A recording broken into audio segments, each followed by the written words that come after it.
Merry Christmas and welcome back to another episode of PTV. I'm Leighton Johnson. And I'm Sophie M. An important tradition of Christmas is the act of giving, and oftentimes we associate that with wrapping up pretty packages to give to those we care about.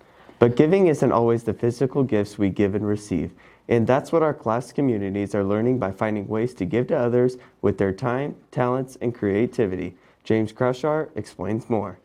Oh, what fun it is to ride. Before Christmas break, community classes decided to get together to do good deeds for the town. So my community decided to make door designs or decorations for the retirement home. So we're making a Santa, a Grinch, and a reindeer. And it's really fun. They're having a really good time with it. PHS students enjoyed the time they spent helping other people in Phillips County. My favorite part about this community project is painting and drawing with friends. Although community is normally for learning about mental and physical health, some students took this time off to help others around the town by doing anything from baking bread to reading to the preschoolers. For our community, we went out to the gingerbread preschool and we read books to the kids and baked them treats. For PTV, this is James Crushar.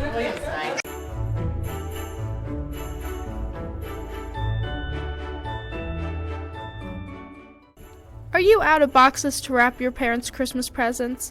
Well, I have an easy, fun, and affordable Christmas hack for you.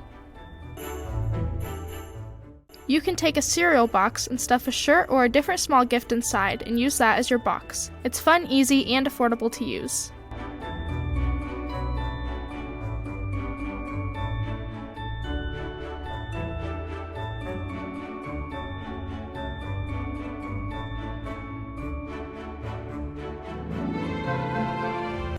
This wrapping job is perfect. Well, that's quite the creative solution for gift wrapping. Well, PHS has a lot of creative students, and this is especially true for one particular teacher as well.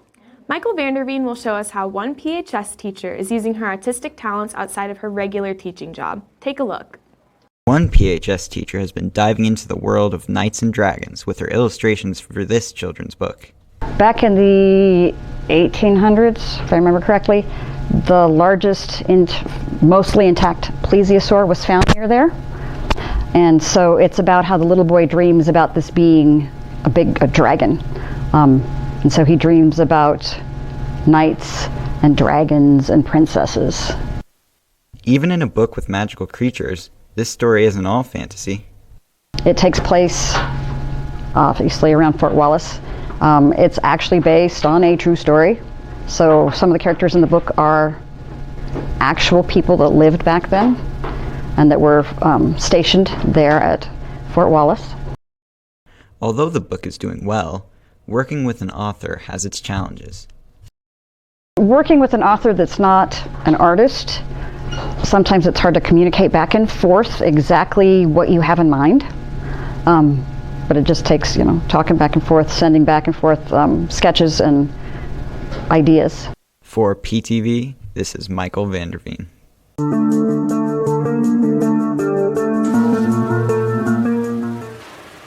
I'm sure you're wondering why I gathered you here all today. Is this about my raise? Actually, no. I have a mission for you. Do you choose to accept it? What? Actually, I have plans this weekend. Great! I knew you two would be up for this. Your job is to scour the halls to finish my naughty and nice list. And then I get my raise? Totally. Green is not my color.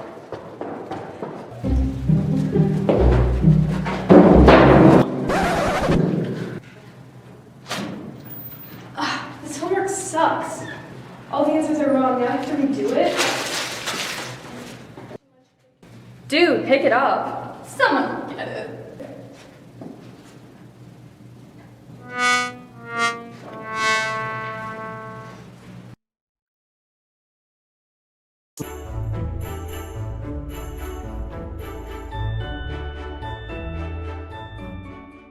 Are you going to an ugly Christmas sweater party but don't have an ugly Christmas sweater?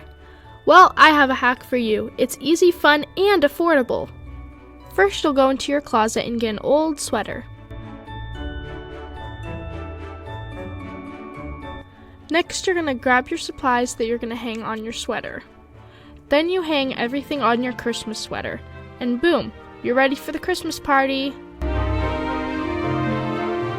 Oh my, that's one way to get into the holiday spirit. Another way to get into the holiday spirit as we finish up the semester is for different groups to have Secret Santa gift exchanges. Luke Hoover has more on that. Oh my gosh, so Are you good at keeping secrets?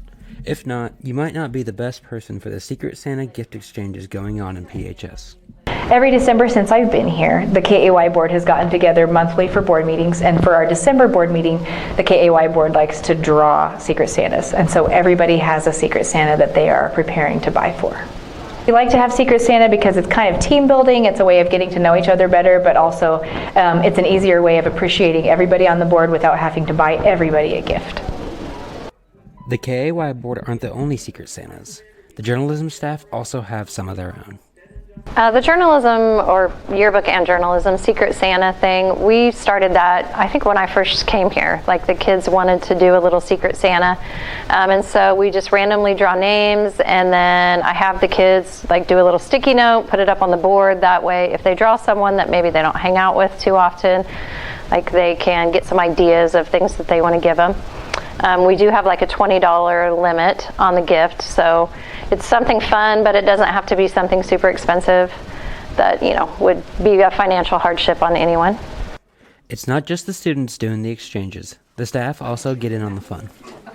Yeah, so the teachers every year do their own Secret Santa exchange, and Mrs. Miller and Mrs. Billings come around with a jar of names, and we pick out a name, and that's the person that we give our gifts to. And usually that last full week before Christmas break, each day you give your Secret Santa some kind of goodie, and then you're supposed to give a clue to that person also, so they can try to guess who you are. For PTV, this is Luke Hoover. It looks like there's a lot of unique gift giving going on at PHS, but I'm still not sure what I want to get my brother for Christmas. Do you have any ideas? How about a light bar for his race car? That'd be cool. I don't think those are allowed in race cars. Maybe I'll check to see what our local stores have. Well, that's exactly what Allie Van Kooten did on our next segment. Take a look. Finding the perfect gift this year might just be a block away at your favorite Phillipsburg businesses. From Ace Hardware to Hometown Grounds or Whitmer Drug, our local stores have a great variety of options. We carry a lot of housewares. We are unlike a lot of Ace stores because we always have, being coast to coast, we have always carried a lot of housewares. Just got in a whole bunch of garden flags and switch mats that we have. So those are kind of cool. Some Christmas ones, and I have for all seasons. Kitchen gadgets. The kitchen gadget department is my toy department. I like those. We do have a very good paint department. We sell a lot of paint. That's probably one of our biggest departments. We cover a little bit of everything, so we do have toys also. A lot of people that are not from the area think we have one of the best stores around, and I'm embarrassed to say that, but I'm very pleased that people think that. So we've been here since 1963, so we try to do what we can for the community, because if it's not for them, we wouldn't be here. So Ace is not the only place to find presents. Hometown Grounds and Whitmer Drug have much more to offer than just coffee and prescription drugs. We offer a wide range of gifts from holidays right now to any seasonal decorations, knickknacks, good stocking stuffers. We're a Hallmark Gold Crown store, so we have wrapping paper, gift bags, a wide variety of Melissa and Doug toys, kind of something for every age group. Whitmer Drug offers a wide range of gifts for all ages, including mugs, toys, and household knickknacks. This Christmas season, we encourage you to shop local. For PTV, this is Allie Van Kooten.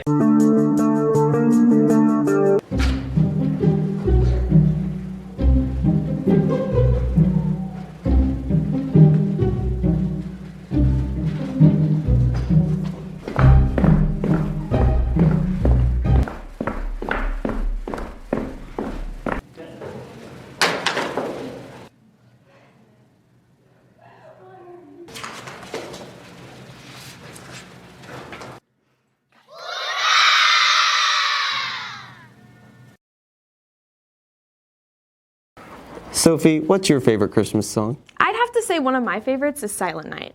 Ah, That was one of the classic Christmas songs that the PHS choir sang at the Retirement Center earlier this month. Damian Gregory was there to give us this recap. To practice singing skills and spread Christmas joy, Mrs. Pinkerton's choir went to the retirement home.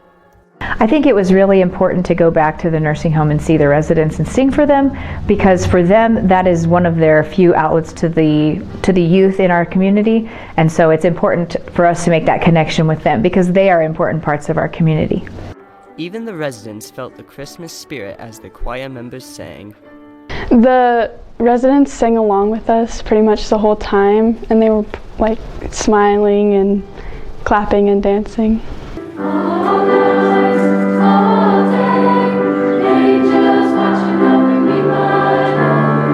This experience also teaches students the importance of giving back to the community. I think it's really important because it's important that kids get out in the community and meet some of their elders and connect with them, but also it's important just to do something to give back. And so this is one of the easiest ways that we can do that.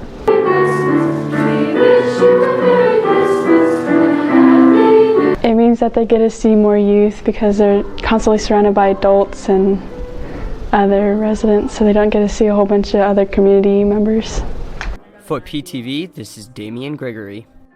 The PHS choir wasn't the only group sharing Christmas music with others. That's right. First National Bank and Trust continued their tradition of sponsoring the community Christmas cantata. This year's cantata was titled Glorious Impossible, The Miracle of Christmas. Dayton Huguenin tells us more. The performers took the stage for this year's annual Christmas cantata. Tonight was the first performance of this year's Phillips County Community Cantata. It involves anyone and everyone who wants to participate, and we just sing and have a nice concert on behalf of everyone in the county. The program was filled with songs mainly themed around the miracle of Christmas. We basically sang songs spreading the word of Jesus, and I really liked the last song because it kind of put everything together and it summed up really well. Participants got to meet new people from the community while getting ready for this event. I think it benefits the community because people get to know each other better. We all come together. It doesn't matter who you are or where you're from. A lot of our kids participate in it too, so they're getting some chances to meet different people, and also just coming together just to do something that it's not competitive, it's not expensive, it's just being together. During the performance, the performers got the chance to spread holiday cheer. My favorite part of cantata is sharing the message of Christmas and the birth of Jesus Christ and experiencing the different kinds of music. A miracle that took place 2,000 years ago. Directing a large, diverse group requires a different approach. Well, it's a lot different, and high schoolers know that they're expected to go a certain way with rehearsing, and a lot of adults maybe are not singing a lot of the time outside of the cantata, so it's kind of a different experience mixing people of all kinds of backgrounds and not knowing what they know or what they don't know. Overall, the event was a success. I think I did pretty well. I got to stand next to some new people that I don't usually sing with, so it was good to do that, and we had a little less people than we are supposed to due to illness and stuff like that, so tomorrow should be good too, being able to do it on Sunday as well. For PTV, this is Dayton Huguenin.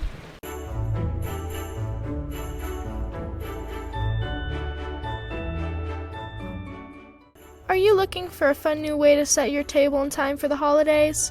Well, I have a fun, easy, and affordable hack just for you. As you can see, you take 3 candy canes and tape them together. Well, with the help of a friend. Then you can use them as a place card holder. Ta-da! You have a fun new way to designate foods or spots at your table.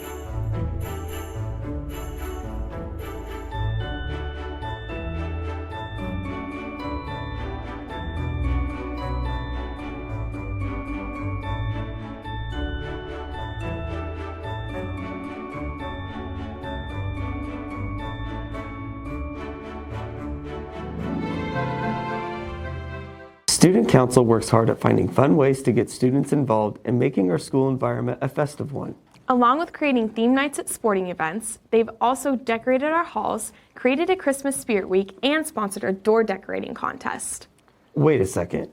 Sophie, I think the door decorating contest was canceled this year. Or was it? You know, it's terrible that the door decorating contest got canceled. Now we have to look at these boring doors. Wait, I got an idea. Hold on. Much better.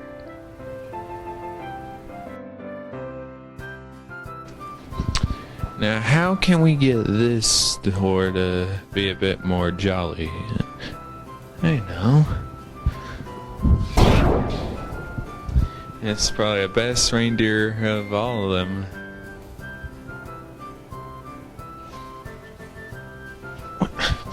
Another boring door.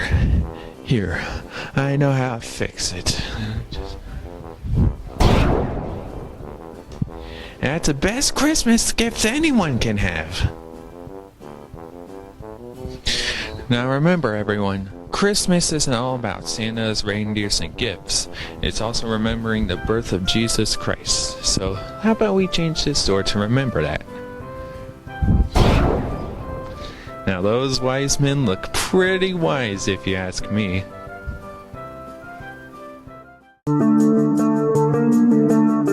Dang, this wrestling diet kind of sucks.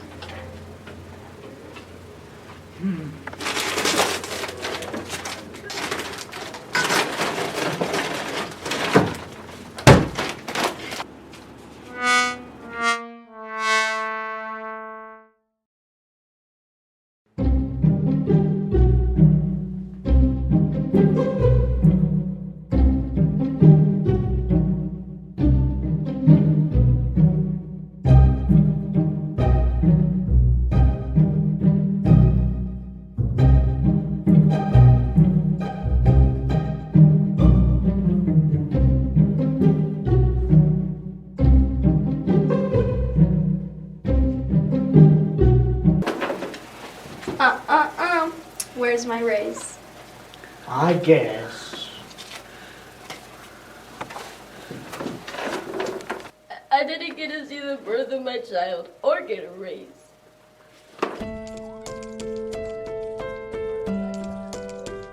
Now it's time for our PTV Sports Update with Carson and Luke.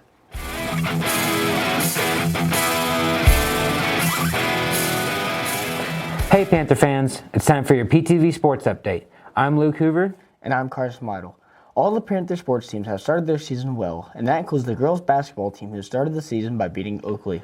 Then they went on to win the Amos Morris tournament by defeating Central Plains in the championship game by 17 points. Last week, our basketball teams finally played at home, and Adam Mascarenas was there to tell us how the Lady Panthers did against Ellis. After winning the first 4 road trips, the Lady Panthers finally played at home where they took on the Ellis Raiders. The Lady Panthers scored first as sophomore Kayla Jacob pulls down this rebound and gets the putback for 2 points. Phillipsburg continues to build the lead as Carissa Keaton dishes to senior Taryn Sides, who buries the 3-point bucket. And senior Trinity Gross gets the long 2 as the Lady Panthers close out the first quarter 20-3. Senior Heather Skimper gets the first Panther bucket of the second quarter as she drives the lane for 2 points.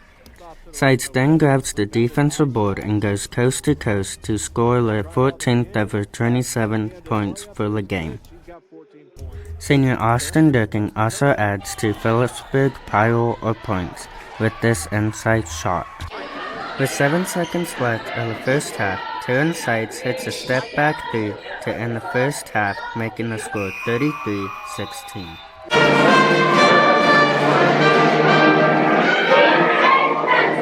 As the Lady Panthers go into the third quarter, they use a full-court press which leads them to score 2 easy layups. That expands the lead 39-16. Panthers thrown away by Jacobs, layup by Sides, good. I thought the girls came out and played well at the beginning and extended a lead there in the first quarter and the second. And then we kind of got cold a little bit towards the end of the second quarter, but then we came out in the second half and really executed our stuff well. I thought we played really well as a team tonight. We came out from the start strong, which was big for us coming off of a big weekend. We knew this could be a trap game. I thought we all just played really well together. We moved the ball well and everyone pitched in. I thought we played pretty good as a team. We had good defense. We rebounded really well. We boxed out well. And we just had good energy throughout the game. To end the night, Carissa Keaton made a layup, leading the Panthers to the victory, 62-29. For PTV, this is Adam Mascarenas. And last Friday, the Lady Panthers also defeated Plainville to head into the Christmas break with a 6-0 record. The boys basketball team is off to a great start too. The Panthers are on a 4-game winning streak, which includes a pair of home wins last week. Sophie M shows us some highlights of the Ellis game. Take a look. The Panthers played the Ellis Railers at home. The Panthers had a great first half with shots like this by senior Jessie Blackburn. Junior Rad Rodriguez put up some more points. Senior Julius Stutterheim had amazing shots like this. Freshman Tanner Hrenek decided he also wanted to score some points. Strong defense helped keep the Panthers on top. And Rad Rodriguez put some more points up to finish off the first half. Tonight's game against Ellis, I thought we did really well. We started out really well. We got ahead 39-12 at half. I think we played good together as a team, working the ball around. The Panthers played well in the second half too, with Jessie Blackburn scoring these points, Julius Sutterheim helping the Panthers out, and junior Rhett Shelton scoring some points with this layup. The Panthers have a few things they're working to improve on. Improve on our defense, closing out, and just our defense. Our man defense is one of the things that we're not very good at right now. We've been a man team for a long time, and we kind of got some size now, so we played a lot of zone, but we still need to be able to play man defense. The Panthers have some goals they're working towards this season.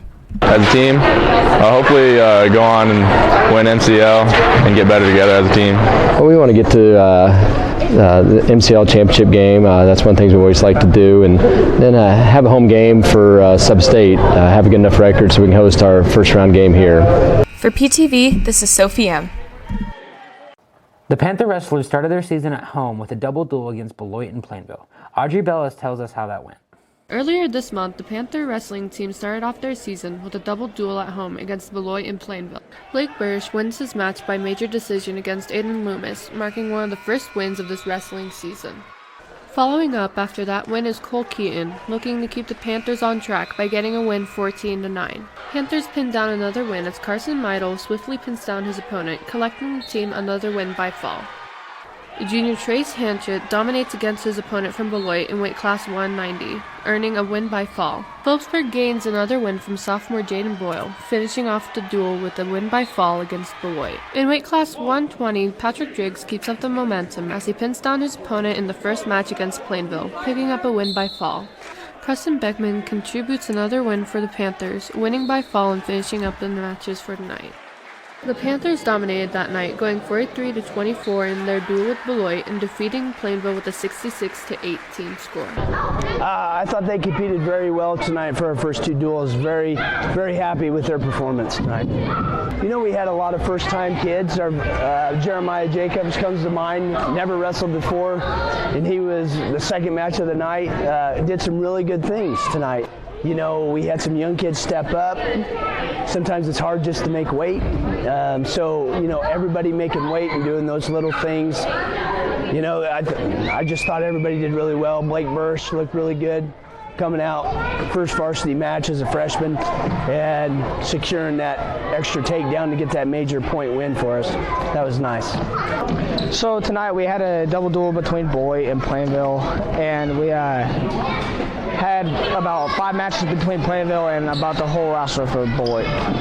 Beloit, I had a guy, I thought it was going to be tougher than it was. I pinned him in the second period, and the Plainville guy, I didn't even have him. They didn't have anyone at my weight, so I just went out there, got my hand raised, and went over and shook the coach's hand and got done.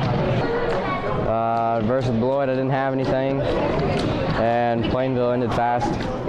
The wrestlers felt good about the way they started the season. As a team, we performed pretty well. Individually, pretty well. I hope to improve on being more aggressive and just taking more shots and getting the matches over quickly. For PTV, this is Audrey Bellis. Other notable wrestling accomplishments include junior Patrick Driggs, who plays first at the Abilene tournament in the 113-pound weight class. That included 3 falls, 1 tech fall, and a major decision all in one day. Also at Abilene, junior Trace Hanchett in the 190-pound weight class also placed first by going 5-0. For the girls team, junior Isabella Kazee won the Christmas City tournament in Trigo by pinning all 5 of her opponents. She also placed second at the Abilene tournament. One of the best parts of watching a wrestling tournament is seeing how much teammates and fans cheer each other on. Speaking of cheering, our PHS cheerleaders put a lot of effort into bringing spirit into our school. In addition to organizing pep rallies, making awesome signs for the teams, and cheering on the sidelines, they also work hard to create performances as well. Last week, they had the chance to showcase their winter performance. Take a look. Cheerleaders take a time to put down the pom-poms and dance at halftime of the Ellis basketball game. Tonight we are at the basketball game versus Ellis. We just got done performing. Lots of hard work and dedication has been put into this dance in order to perform it. The girls learned this performance at UCA camp, cheer camp this summer, and they've prepared ever since then. Although there were many moves and stunts to this dance, some cheerleaders have favorite parts. My favorite part was the building sequence because we came a really long ways with it and we've improved a lot. Not only are the girls building better stunts, but they are building toward more performances in the future. These girls have worked really, really hard in their builds, and they're doing really well. They've put in some lib extensions, stuff like that, but we're not able to show those. We're saving some of those things until senior night performance. For PTV, this is Carson Meidel. We're about out of time for sports, but before we sign off, we want to let you know that on Thursday, December 29th, there will be a special Tadpole show that will update us on how recent PHS graduates are doing in their college sports. So tune into My Phillips County Online's Facebook page at 9 a.m. next Thursday to see how they're doing. That's all the time we have for sports. I'm Carson Meidel. And I'm Luke Hoover. Go Panthers! We have one more bit of holiday fun for you before we head into our Christmas break.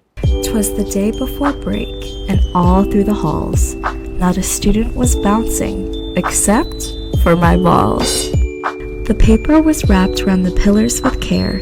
Teachers hoped that the students would kindly not tear. The students were sleepy and missing their beds, with visions of finals stressing their heads. Kenny in his coat and Burrish his hat brought some festivity out on the mat. When out in the gym, they heard something clatter. The wrestlers ran out to see what was the matter. They found Mr. Bowman being a baller. Everyone gave a hysterical holler. Boy, school's not quite over, but the teachers sure are. Yeah, we just talked to Miller. She's in a car. Yeah, that's because Miller left a day early to go to the beach. Oh well, they're too smart. There's nothing to teach. Students played games and watched movies all day, relieving some stress in the best kind of way. The minutes ticked on, school's almost out.